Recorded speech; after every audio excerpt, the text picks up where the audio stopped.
You're allowed to feel. You don't have to hold it all together for everyone else all the time.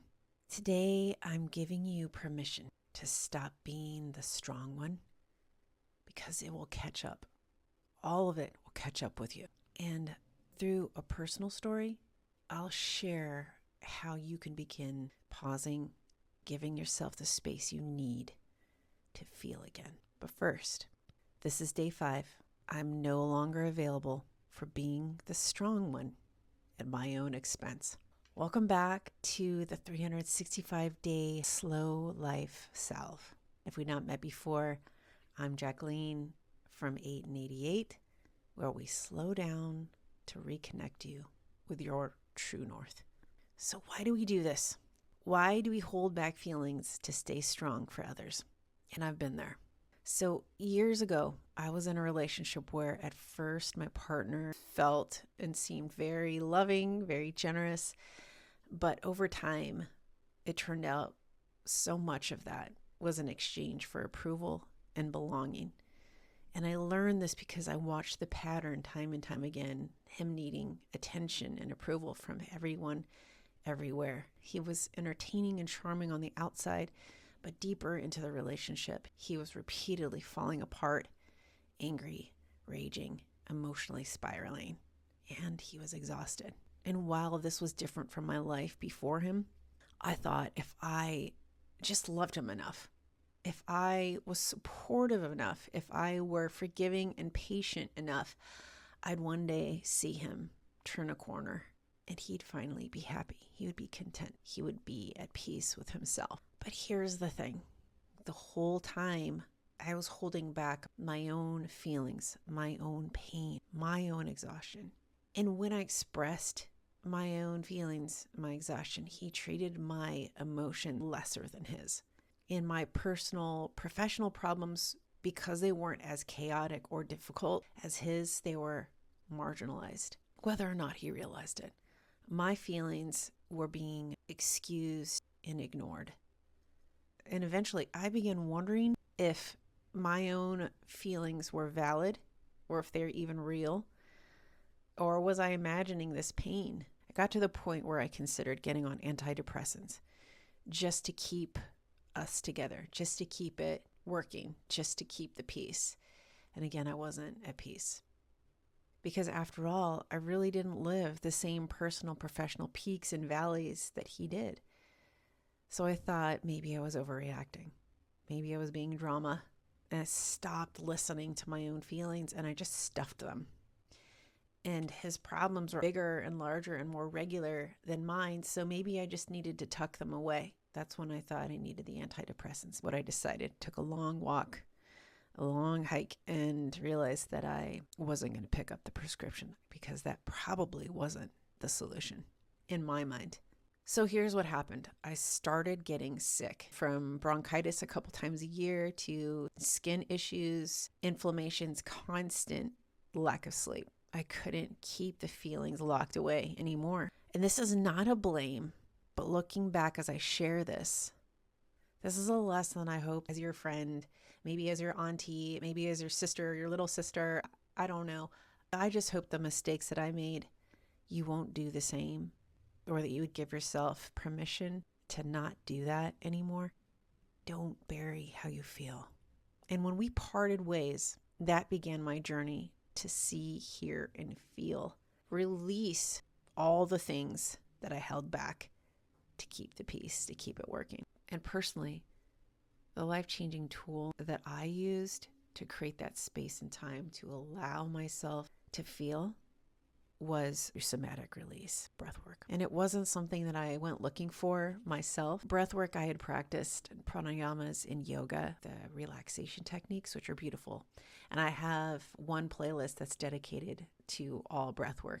I also guide people in breathwork as well, one-to-ones and in group sessions. But in a nutshell, the somatic release breathwork, that medicine that's delivered to the body's chemistry is drastically transitioned from a fight or flight, which you've probably heard of, that sympathetic state of the nervous system, to just react and to protect, versus into the state of rest, digest, and ease.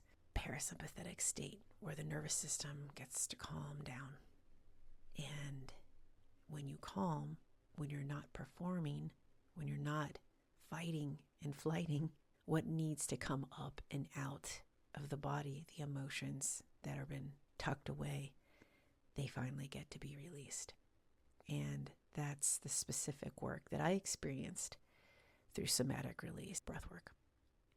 So after that about hour-long group session, I genuinely was able to let go of years of holding back all those feelings from myself. And I actually felt like I came home to myself where I was abandoning me.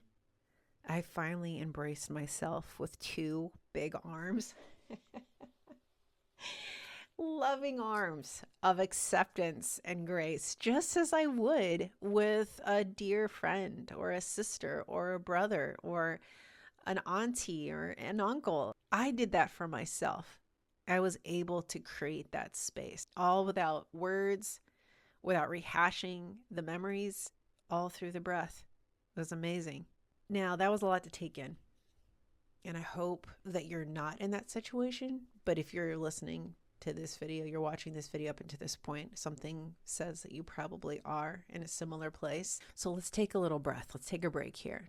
Let's take a deep inhale together. Hold it. Give yourself a little smile as you release.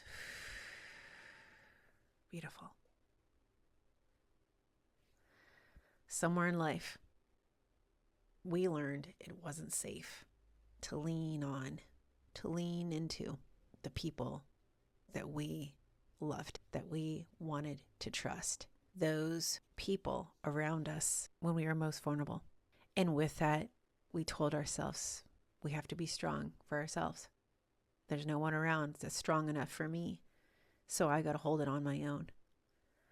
And it could have been in childhood or during an adolescent or an adult breakup, or even a betrayal at school or at work, where something happened that we locked ourselves away. We locked our feelings away because it just wasn't safe to feel them. And when we begin to believe that no one is strong enough to hold me, when I fall apart, we become masters at keeping our emotions hidden for the benefit of everyone else and at the expense of ourselves. Like I said before, when I was not able to express my feelings, when I was not validating them, when we keep those inside, we ignore them, they turn into disease.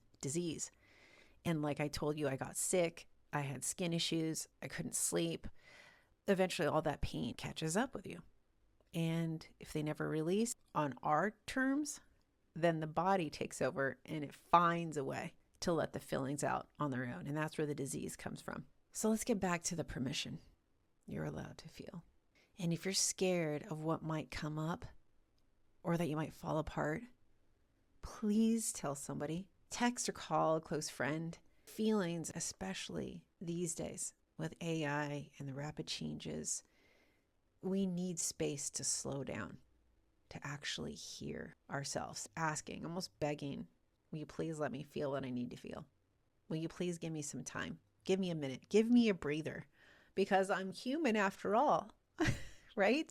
So to create that time to feel, to heal, give yourself that permission, because this is just one more step to loving yourself more than you did yesterday. And if you're curious about somatic release breathwork as a therapeutic option, of course, reach out to me. But when you decide to let yourself feel, always know that you're not alone. And do reach out to somebody. You are allowed to feel. Let me say that again. You are allowed to feel. Now it's your turn.